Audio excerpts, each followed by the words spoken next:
dimasukkan dalam kategori dosa besar adalah sombong dengan ilmu.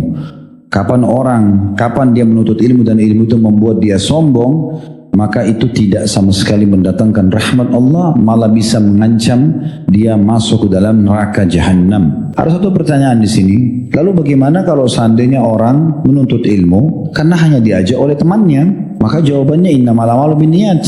Kalau dia karena ingin menjawab undangan seorang muslim, ada pahalanya. Kalau dia sekaligus supaya saya juga mau belajar, ada pahalanya, ada keberkahan di situ. Assalamualaikum warahmatullahi wabarakatuh. Alhamdulillah, lisan kita tidak pernah berhenti memuji Sang Pencipta Allah atas segala nikmat dan limpahkan kepada kita.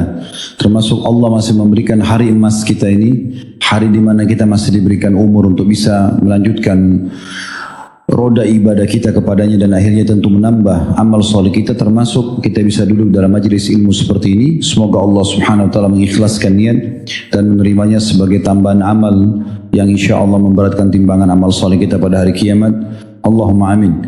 Selanjutnya kita panjatkan salam hormat kita kepada manusia yang telah Allah perintahkan untuk mengucapkan salam hormat kepadanya, dan tentu berharap dari salam hormat tersebut akan dibalas oleh Allah Subhanahu wa taala sebagaimana telah dijanjikan, karena satu kali salam hormat akan dibalas dengan 10 rahmat. Dan sering kali kami ulangi, rahmat Allah meliputi segala sesuatu yang merupakan kebutuhan kita untuk roda kehidupan di muka bumi ini, solusi dari permasalahan, dan juga tentunya pengangkatan dan peninggian derajat sekaligus pembersihan dosa. Semua itu masuk dalam rahmat Allah Subhanahu wa taala. Oleh karena itu setelah memuji Allah, alhamdulillah, kita selalu mengucapkan juga salawat dan taslim kepada Nabi besar Muhammad sallallahu alaihi wa ala alihi wa sahbihi wasallam. Semoga Allah menyelamatkan kita semua ya dari apapun yang berhubungan dengan pelanggaran kepada Sang Pencipta Allah, sehingga kita jauh juga dari siksa dan azabnya. Dan pada malam ini insyaAllah bab yang disinggung oleh Syekh Muhammad, bab ad-da'wah fil ilmi iftikharan. Maksudnya adalah bab mengaku-ngaku berilmu untuk berbangga. Subhanallah teman-teman sekalian, tidak asing lagi bagi kita kalau menuntut ilmu dalam agama Islam adalah bagian daripada hal yang diwajibkan. Hadis Nabi SAW yang masyhur, talabul ilmi faridatun ala kulli muslim. Menuntut ilmu adalah wajib bagi setiap muslim, laki-laki dan perempuan, dan puncaknya adalah ilmu agama, karena dengan kita belajar jadi tahu apa yang Allah perintahkan, apa yang Allah larang, bahkan mengetahui janji apa yang akan kita dapatkan kalau taat, dan ancaman apa yang akan menimpa kita kalau kita malah melanggar atau melakukan pelanggaran. Maka dengan ilmu itu kita akan merasa selalu terawasi, selalu punya tuntunan dan panduan hidup. Maka ilmu ini sangat luar biasa, bukan pilihan tapi kewajiban, terutama belajar ilmu agama. Dan tidak asing lagi bagaimana Allah Subhanahu wa taala kekalkan dalam firman-Nya, yarfa'illahu alladhina amanu minkum walladhina utul ilma darajat. Allah akan mengangkat dengan derajat yang sangat tinggi bagi orang-orang yang beriman di antara kalian dan juga orang-orang yang berilmu. Juru bicara Allah Subhanahu wa taala di muka bumi adalah para nabi, dan tepatnya di masa kita ini adalah Nabi terakhir, Nabi Muhammad SAW. Dan pada saat beliau wafat, yang melanjutkan estafet dakwah beliau, menyampaikan kepada manusia hukum-hukum Allah, larangan-larangannya adalah para ulama. Sebagaimana dijelaskan dalam hadis yang sahih, al-ulama warathatul anbiya. Ulama adalah pewarisnya para nabi. Kemudian dilanjutkan estafetnya juga oleh para penuntut ilmu, para da'i.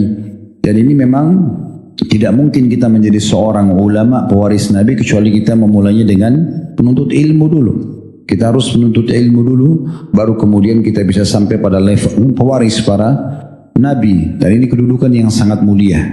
Bagaimana hadis yang kita sudah sebutkan juga ini sering kali tentunya kita sebutkan, diantaranya kemarin tablik akbar serial sahabat Abu Darda radhiyallahu anhu. Hadis yang masyhur bahwasanya sungguhnya Allah dan malaikat-malaikatnya, seluruh penghuni langit, bahkan semut di lubangnya dan juga ikan di lautan memohon atau mendoakan kebaikan bagi penuntut atau pengajar, pengajar kebaikan kepada manusia. Maksudnya orang-orang yang belajar agama kemudian mengajarkan agama tersebut. Jadi memang kedudukannya sangat baik sekali. Dan banyak hadis ratusan hadis berhubungan dengan masalah dan juga dengan ayat-ayat Quran tentang masalah keutamaan ilmu ini. Cukuplah memuliakan bagi kita kalau kita ingin meluangkan waktu seperti ini untuk duduk mendengarkan ilmu, adalah hadis Nabi SAW, siapa yang menunjukkan pada kebaikan maka dia akan mendapatkan pahala orang yang mengikutinya. Sekarang mungkin antum dengar dari saya, sebentar mungkin antum sampaikan kepada orang lain juga dengar, kemudian terus begitu turun-temurun orang saling menyampaikan satu sama yang lain, maka setiap kali kita sampaikan akan menjadi amal soleh buat kita. Sebagaimana Nabi SAW mengatakan 7 hal yang tidak akan terputus pahalanya bagi seseorang dan akan terus nyambung kepada dia walaupun dia ada dalam kuburannya. Yang pertama adalah ilmu yang dia ajarkan. Jadi memang orang kalau berada di posisi ilmu itu luar biasa. Mungkin secara paras wajah, postur tubuh dia biasa saja, secara harta dia biasa saja, tapi dengan ilmu Allah akan muliakan dia. Tapi mungkin tidak akan mulia seseorang di mata Allah Subhanahu wa taala atau di sisi Allah Subhanahu wa taala walaupun dia kaya raya, dia mungkin tampan, dia mungkin cantik, dia mungkin juara prestasi dalam segala hal yang berhubungan dengan urusan dunia, tapi karena bodoh dalam ilmu agama maka tidak punya nilai sama sekali di sisi Allah Subhanahu wa taala. Baik, kita sekarang bukan sedang membahas keutamaan penuntut ilmunya, itu hanya pembukaannya saja. Kalau seandainya seseorang berusaha untuk meraih ilmu itu, baik untuk kebutuhan diri dia dan juga diajarkan kepada orang lain, sehingga dia bisa panen pahala-pahala tadi yang sebagainya sudah kita jelaskan, maka ada syarat-syarat yang harus dia penuhi agar bisa mendapatkan apa yang diharapkan dari ilmu tersebut. Di antaranya adalah keikhlasan, ya, agar dia tidak riya dalam menuntut ilmu tersebut. Kemudian juga yang akan disinggung oleh Syekh Muhammad rahimahullah dalam buku ini dimasukkan dalam kategori dosa besar adalah sombong dengan ilmu. Kapan dia menuntut ilmu dan ilmu itu membuat dia sombong, maka itu tidak sama sekali mendatangkan rahmat Allah, malah bisa mengancam dia masuk ke dalam neraka jahanam. Dan ini yang akan dibahas di sini. Kalau ada orang memiliki ilmu, kalau dia berbangga-bangga dengan itu, hafalan Qur'annya, hafalan hadisnya, pemahaman dalam ilmu fikihnya misalnya, atau apa saja. Kita untuk lebih jelasnya akan membacakan dulu dalil yang diangkat oleh Syekh Muhammad rahimahullah di dalam buku ini. Bagi teman-teman yang pegang bukunya di halaman 130, bab tentang mengaku-ngaku berilmu untuk berbangga, ataupun sudah berilmu tapi dia gunakan untuk berbangga dan sombong.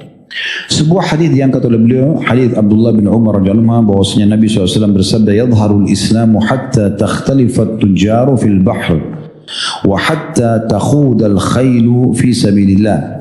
Thumma yadhharu aqwamun yaqra'una al-Qur'an yaqulun man aqra'u minna, man a'lamu minna, man afqahu minna." Thumma qala, "Hal fi ulaika min khair?" Qalu Allahu wa rasuluhu a'lam.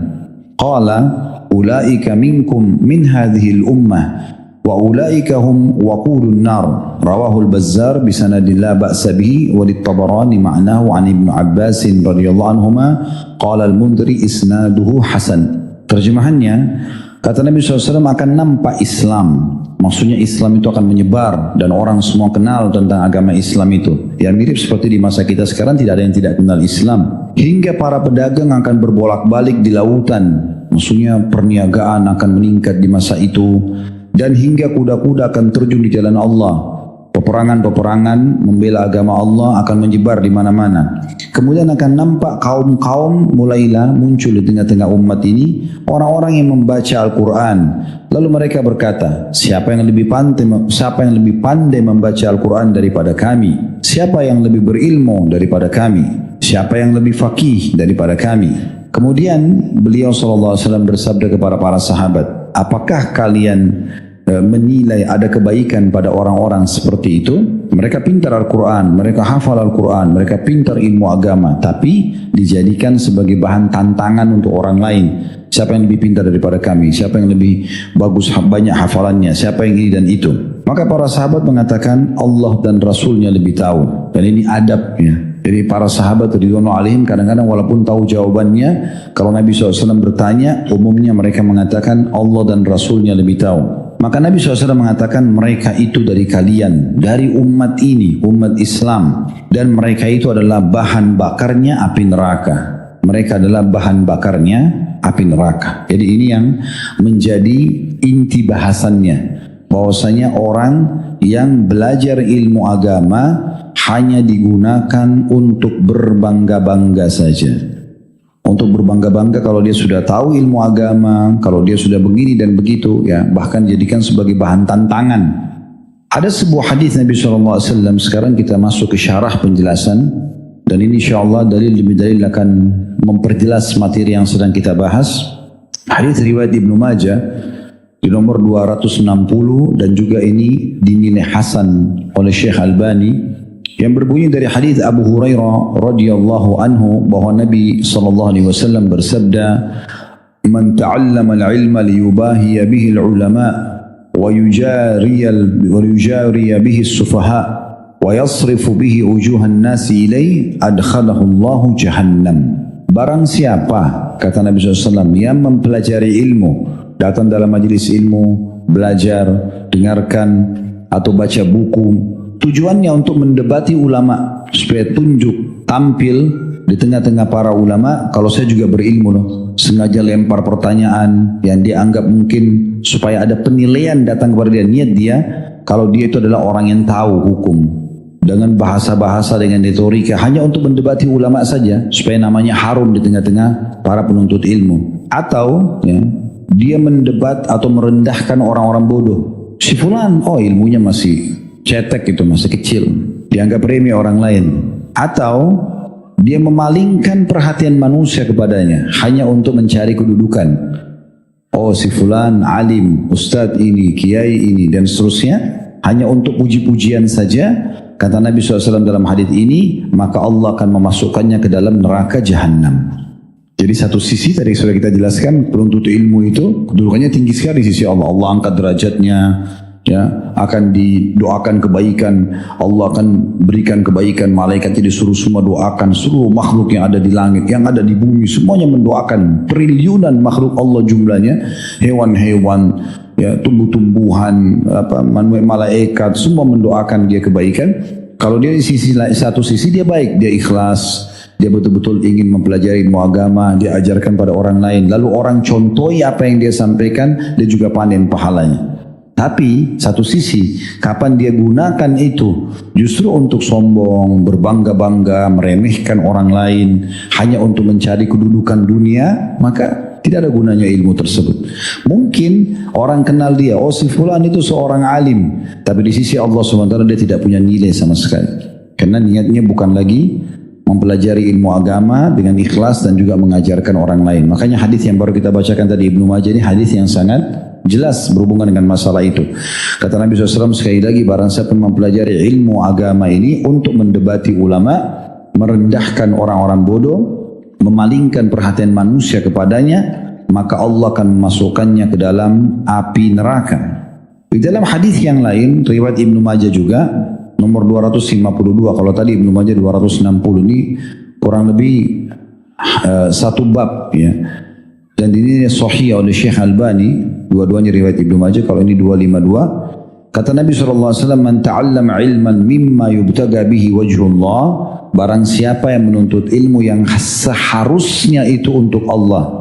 Kayak antum hadir di sini memang betul-betul untuk Allah, karena ingin dengar apa nih yang Allah sampaikan, apa yang Rasulullah SAW sampaikan, supaya kita bubar punya panduan hidup, bertambah keimanan, kita lebih dekat dengan Allah Subhanahu Wa Taala. Tapi dia ternyata bukan untuk itu belajar. Kata Nabi SAW, barang siapa yang menuntut ilmu agama yang seharusnya untuk Allah, la yata'allamuhu illa liyusiba bihi 'aradan minad dunya, tapi dia malah menggunakan untuk menuntut, ya, atau mencari dunia dari situ, supaya dapat sumber income saja. Kuliah agama, belajar agama, supaya dia bisa mendapatkan hasil dari situ. Lam yajid arafal jannati yaumal qiyamah, pastikan dia tidak akan pernah mencium bau surga pada hari kiamat nanti. Berarti syaratnya ketat sekali, ya. Satu sisi pahalanya melimpah, sisi yang lain kalau dia salah gunakan malah jadi musibah buat dia. Tentu kita pilih menuntut ilmu, jangan sampai nanti digoda oleh syaitan, oh kalau begitu saya nggak usah pintar-pintar agama karena ancamannya bahaya gitu. Bukan itu yang kita maksudkan. Tapi bagaimana kita menghindari apa yang disebutkan ancaman tadi supaya kita tidak terjerumus padanya, kan begitu.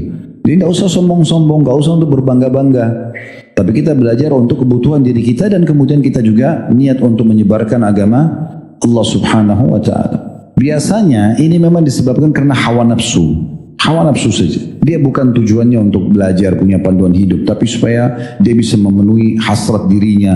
Apakah tadi mengejar dunia? Ada orang kan begitu, sarjana agama, tapi sama sekali nggak punya efek dalam menyampaikan agama Allah. Masjid dekat rumahnya pun dia nggak ikut sholat di situ. Saya pernah mengunjungi salah seorang ikhwah, masya Allah, dikenal gitu. Pas azan, saya bilang, masjid di mana? Oh itu ada masjid depan. Antum nggak pergi? Ana sholat di sini aja. Maksudnya, oke lah, mungkin ada pendapat ya yang mengatakan seperti pendapat dalam madhab Syafi'iyah, sholat berjamaah di masjid itu sunnah muakkadah. Ya. Tapi dia kelas orang yang faham ada pendapat jumhur yang mewajibkan. Terlepas daripada khilaf sunnah atau wajib, tapi kan penuntut ilmu masa nggak tahu setiap langkah ke masjid, satu langkah mengangkat derajat, satu langkah mengampuni dosa, satu langkah dia catat pahala, dan langkah-langkah itu akan menjadi saksi pada hari kiamat. Belum ada doa keluar rumah, doa menuju ke masjid. Belum masuk masjid kaki kanan ada pahalanya sendiri. Nanti kalau keluar kaki kiri. Belum dapat solat awal takbiratul ihram bersama imam. Belum mendapatkan sempat qobliyah. Belum doa mustajab antara azan dan iqamah. Belum doa malaikat selepas salam nanti yang mendoakan selama orang belum berdiri dari tempat solatnya dia sambil berzikir.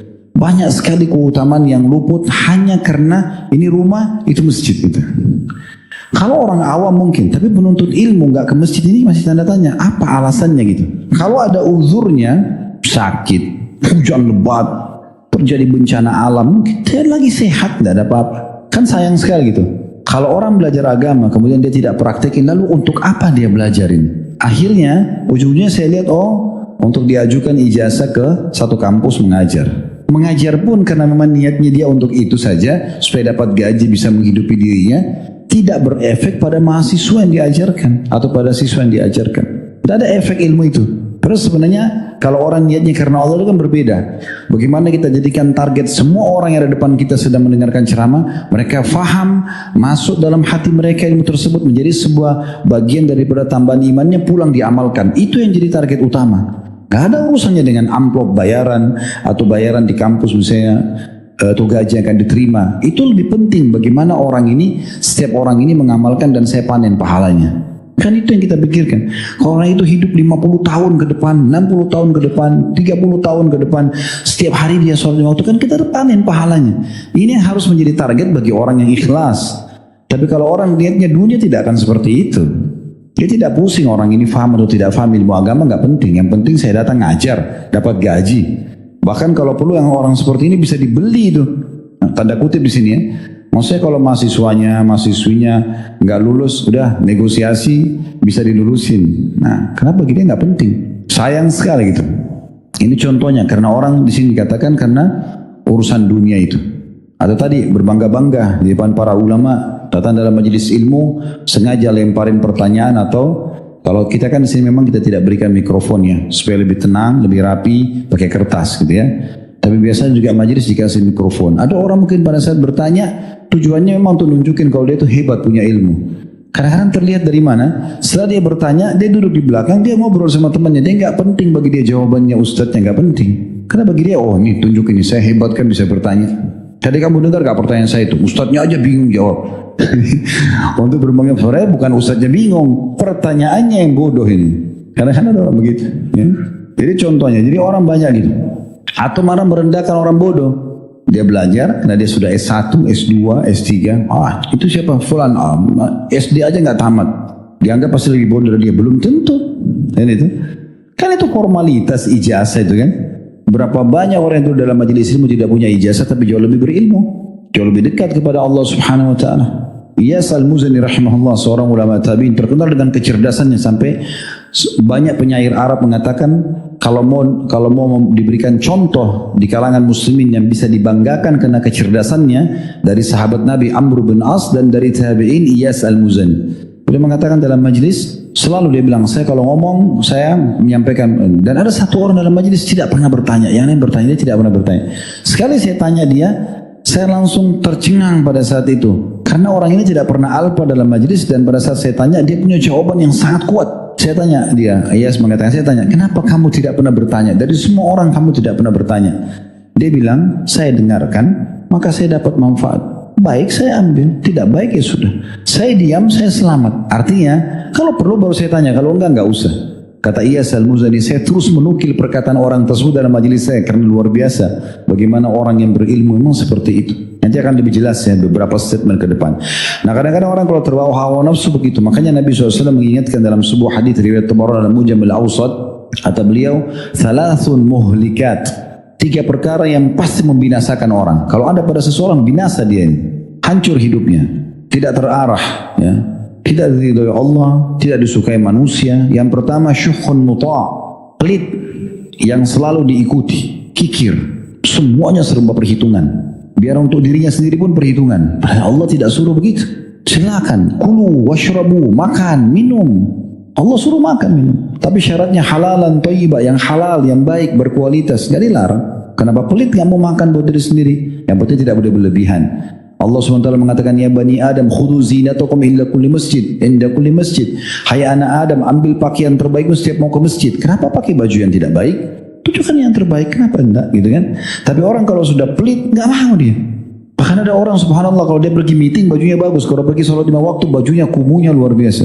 Sudah 30 tahun baju itu terus dipakai, enggak pernah diganti kalau pergi sholat. Tapi kalau meeting baju baru terus, sibuk, disetrika rapi, ketemu sama Allah, kecek-kecek, lucut, ya, kusut semuanya bajunya. Kenapa ini seperti ini? Sampai Imam Abu Hanifah rahimahullah, beliau selalu kalau keluar pakai baju bagus, wangi, dinilai bagus oleh orang-orang. Kalau sampai di Irak itu dikenal kalau Abu Hanifah lewat orang cium bau wanginya. Maka satu waktu murid-muridnya bilang, kalau seandainya Abu Hanifah di depan kita saja begini, bagaimana kalau dia berhadapan sama Allah? Kata Abu Hanifah, saya jadi berpikir, merenung dengan perkataan itu. Iya ya, saya di depan Allah ini sudah rapi belum? Semenjak itu beliau berazam setiap malam pakai baju terbaiknya untuk sholat malam. Selalu begitu. Imam Malik rahimahullah kalau mau menyampaikan hadis Nabi SAW, beliau mandi dulu, beliau pakai baju terbaiknya, pakai wangi yang terbaik gitu. Kalau memang orang paham akan seperti itu. Kadang-kadang ada orang seperti itu ya. Kalau sudah muncul akhi dan ukhti perasaan untuk perhitungan di jalan Allah, itu hati-hati. Tanda-tanda bakhil, pelit, tidak boleh. Jangan pernah perhitungan, maka Allah juga tidak perhitungan dengan kita. Ya. Makanya Nabi SAW berkata kepada Asma binti Abi Bakar radhiyallahu anha begitu. Jangan kamu perhitungan, maka Allah pun akan perhitungan denganmu. Sudah royal saja. Berikan jalan Allah Subhanahu wa taala, Allah akan berikan balasannya. Kemudian yang kedua yang membinasakan adalah wahawan muttaba', hawa nafsu yang selalu diikuti tapi yang salah gitu. Maksiat, hawa nafsu kepada kemaksiatan, nggak boleh diikutin. Kemudian yang ketiga nih saksi bahasan kita, wa ijabul mar'i bi nafsihi, bangganya seseorang terhadap dirinya sendiri, merasa dirinya paling lebih segala-galanya. Nah, ini bahaya sekali. Ibnu Qayyim rahimahullah menyebutkan agar tidak terjerumus dalam masalah kesalahan seperti ini, beliau mengingatkan dan menyimpulkan ada 3 hal yang berbahaya sekali kalau ada pada seseorang. Dan siapa yang terbebaskan dari 3 sifat ini, maka pasti dia akan terlindung dari semua keburukan. Beliau mengatakan, ya, tentu di sini yang dalam statementnya, barang siapa yang terbebaskan dari 3 sifat, maka dia akan terlindungi dari segala macam kejelekan. Ketahuilah, kekafiran itu berasal dari sifat sombong. Berarti sombong tidak boleh ada. Kemudian yang kedua adalah maksiat berasal dari sifat tamak. Kalau orang tamak selalu merasa mau lebih dari apa yang sudah Allah berikan, yang bukan haknya dia. Tamak itu sebenarnya begini, lebih ingin memiliki apa yang orang sudah miliki. Kalau dia lagi makan, dia ingin tambah karena dia butuh, tidak tamak sebenarnya. Tapi kalau yang orang lain miliki, dia ingin dapatkan, ya, dalam arti kata dia ingin rebut supaya tidak ada lagi pada orang itu, bisa disilakan dengan tamak. Itu pintu semua kemaksiatan. Kemudian yang ketiga adalah sikap melampaui batas dan kezaliman berasal dari hasad atau dengki. Seperti kalau kita simpulkan 3 hal yang beliau bahasakan ya, sombong, kemudian yang kedua adalah tamak, dan yang ketiga hasad. Kalau ini ada pada seseorang, dia akan sulit sekali untuk bisa meraih keberkahan dalam masalah ilmu. Baik, kita akan masuk teman-teman sekalian lebih dalam lagi penjelasan kita. Ilmu itu mirip dengan harta. Kalau harta bisa membawa kepada orang sombong, ilmu juga bisa membawa kepada orang sombong. Jadi sebagaimana kalau orang kaya itu supaya dia tidak sombong, dia merendah, dia bersedekah, berbaur sama orang miskin. Nah, orang berilmu juga sama. Berbaur dengan orang, ya dia bagi ilmunya, dia terapkan dalam kehidupannya. Kalau tidak, maka akan terjadilah kesombongan dalam ilmu dan akhirnya tidak ada keberkahan.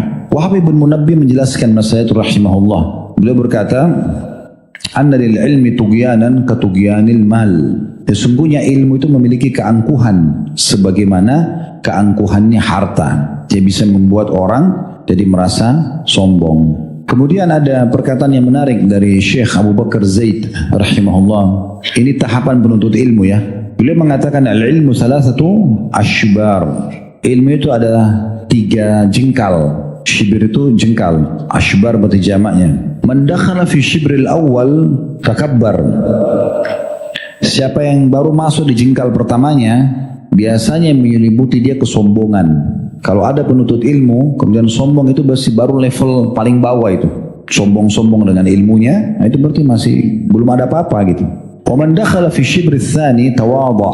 Siapa yang masuk ke jengkal keduanya, lebih banyak mempelajari ilmu, maka mulai muncul sifat tawadhu'nya, mulai merendah. Nah kalau sudah ada perasaan orang menuntut ilmu, makin membuat dia merendah sama orang, merendah kepada Allah ya. Dia rendah sama manusia, bukan menghinakan diri ya, tapi dia bertawadhu. Tawadhu itu maksudnya merendahkan diri, tidak melanggar hukum Allah Subhanahu wa taala, mengerjakan perintah Allah, tidak sombong dengan manusia. Maka itu jengkal yang keduanya. Ini positif. Kalau yang pertama tadi kurang baik, tapi memang umumnya terjadi. Biasanya orang kalau baru menuntut ilmu biasanya langsung muncul sombong, tapi kalau dia terus menuntut ilmu nanti akan muncul tawadhu'nya. Yang ketiga, wa man dakhala fi shibr tsadis, sampai masuk kepada jengkal yang ketiga, alima annahu ma ya'lam, akan muncul perasaan dia kalau dia masih belum memiliki apa-apa. Kalau ada orang penuntut ilmu sudah 10 tahun, 20 tahun menuntut ilmu, setiap hari belajar, tapi sampai pada level nanti di mana dia merasa kok kayak saya masih belum belajar apa-apa ya. Nah, itu berarti level jengkal yang terbaik di dalam penuntut ilmu itu. Sehingga dia akan terus haus untuk selalu mempelajari ilmu. Nah ini masukan yang sangat menarik sebenarnya. Abdullah Al-Muzani rahimahullah berkata, in arada laka iblis bi anna laka fadlan ala ahad min ahli al-islam fandur. Supaya kita selamat dari sifat sombong ini, kalau kata beliau iblis mulai membisikkan kepadamu was-was ya, bahwasanya engkau lebih mulia daripada muslim yang lain, maka fa in kana akbar minka faqul, kalau orang itu lebih tua darimu, katakan qad sabaqani hadza bil imani wal amalus salih fa huwa khairum minni. Orang ini sudah mendahului saya dalam iman dan amal saleh, pasti dia lebih baik dari saya. Sehingga kita tidak sombong gitu ya. Depan kita ini orang lebih tua, kita lihat oh ini lebih tua, langsung kita bilang pada diri kita sendiri, orang ini lebih tua, berarti lebih dulu beriman, lebih dulu beramal saleh, pasti dia lebih baik dari saya. Wa in kana asgaru minka faqul qad sabaqtu hadza bil ma'asi wad dhunub. Kalau dia lebih muda dari kamu, maka katakanlah sesungguhnya aku telah mendahului orang ini dalam berbuat dosa dan maksiat. Wastawjabtul uqubah, dan aku pantas untuk dihukum.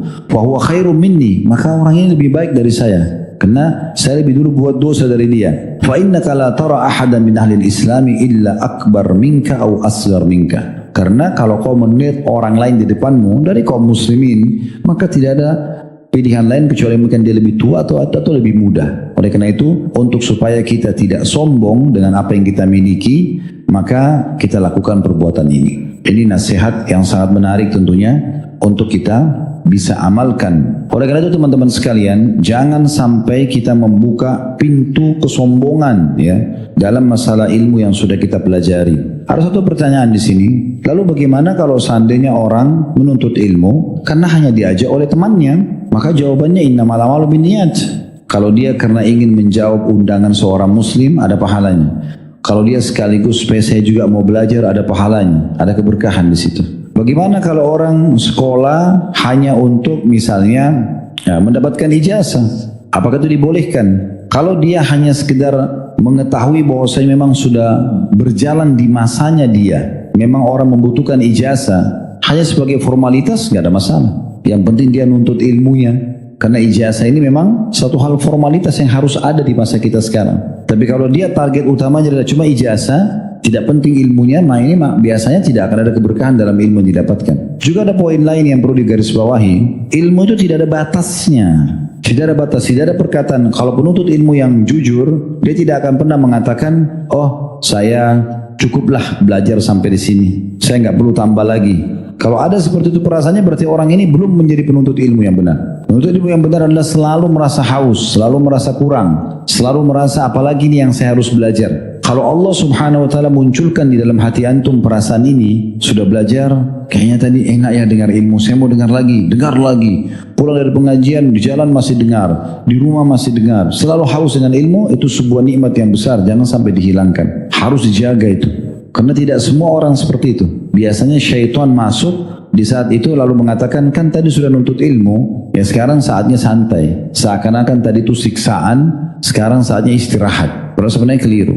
Dan ilmu ini sering kami ucapkan ya, makin banyak kita pelajari, makin besar manfaatnya buat kita. Beda dengan harta gitu kan, makin banyak kita miliki, makin banyak tanggung jawabnya juga. Makanya Ali bin Abi Thalib mengatakan ilmu itu akan menjagamu sementara harta kau sibuk menjaganya. Kau akan sibuk menjaganya. Jadi tidak ada ruginya menuntut ilmu. Tinggal bagaimana kita mengontrol diri kita agar jangan sampai kita masuk dalam bab sombong ataupun tidak ikhlas. Ingat selalu firman Allah subhanahu wa ta'ala dalam surah An-Najm ayat 32, وَلَا تُزَكُّوا أَنفُسَكُمْ هُوَ أَعْلَمُ بِمَنِ اتَّقَى. Janganlah kamu menganggap dirimu suci, dialah yang paling mengetahui siapa orang yang paling bertakwa. Subhanallah, keikhlasan dalam menyampaikan ya, juga keinginan agar ilmu itu sampai kepada orang lain, atau kita belajar untuk kita memahami ilmu itu tuh banyak sekali berkahnya, banyak sekali keberkahannya. Bahkan kadang-kadang sudah bertahun-tahun dari masa kita hadir dalam majelis tersebut masih teringat apa yang dipelajari, karena memang keikhlasan penyampaian, keikhlasan yang hadir, sehingga connect antara dua keikhlasan ini membuat orang-orang mendapatkan keberkahan dalam ilmu tersebut. Jadi kita tidak boleh sama sekali mensucikan. Kata Allah, jangan kalian menganggap diri kalian suci, dialah orang yang paling mengetahui siapa yang paling bertakwa. Siapa yang paling bertakwa. Di sisi Allah SWT itu orang yang paling merendah, orang yang paling ikhlas, itu yang paling tinggi derajatnya dan paling cepat ya. Jangan batasi ilmu itu, selalu belajar. Saya pernah punya seorang teman dekat dari Senegal, beliau namanya Abu Bakar. Masya Allah, waktu itu kami sama-sama S1. Saya pas lagi kuliah di Madinah di Fakultas Dakwah. Kami mungkin sudah berjalan di tingkat 1 itu sekitar 3 bulan mungkin.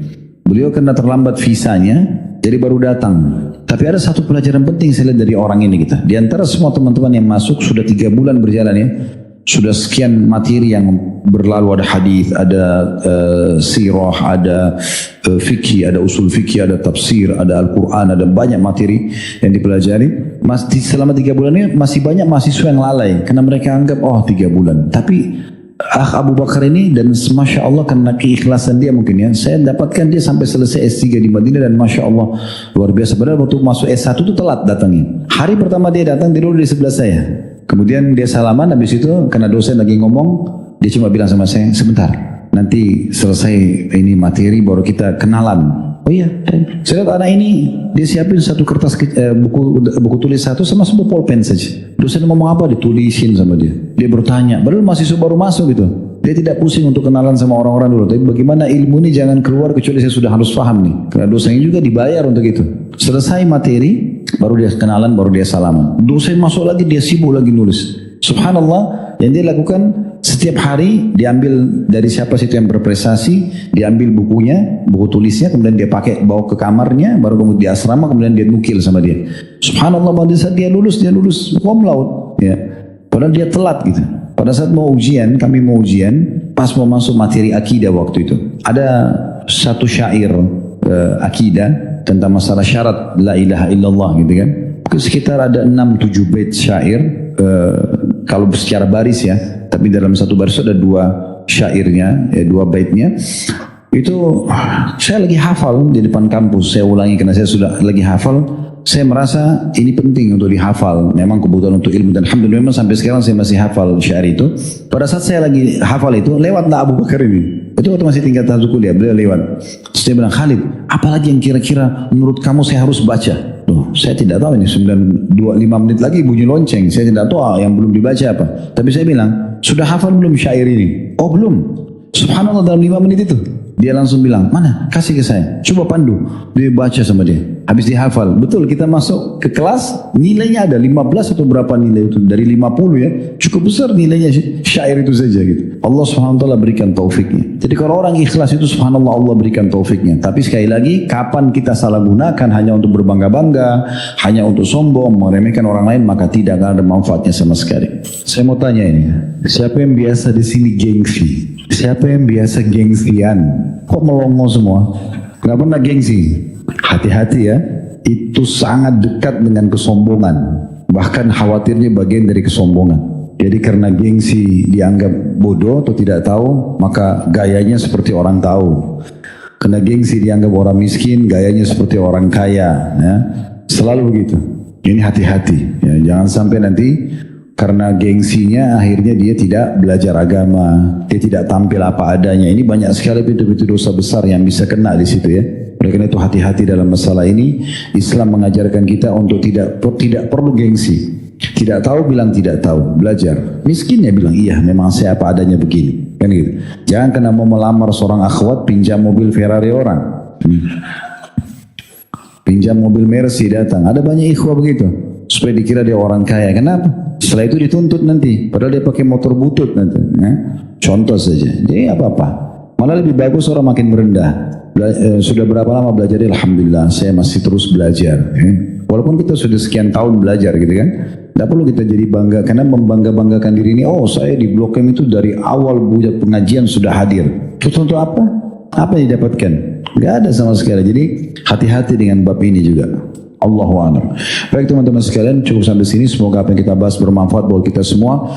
Kalau ada benar dari Allah Subhanahu wa taala, kalau ada salah dari saya mohon dimaafkan. Subhanakallahumma bihamdika asyhadu an la ilaha illa anta astaghfiruka wa atubu ilaik. Wassalamualaikum warahmatullahi wabarakatuh.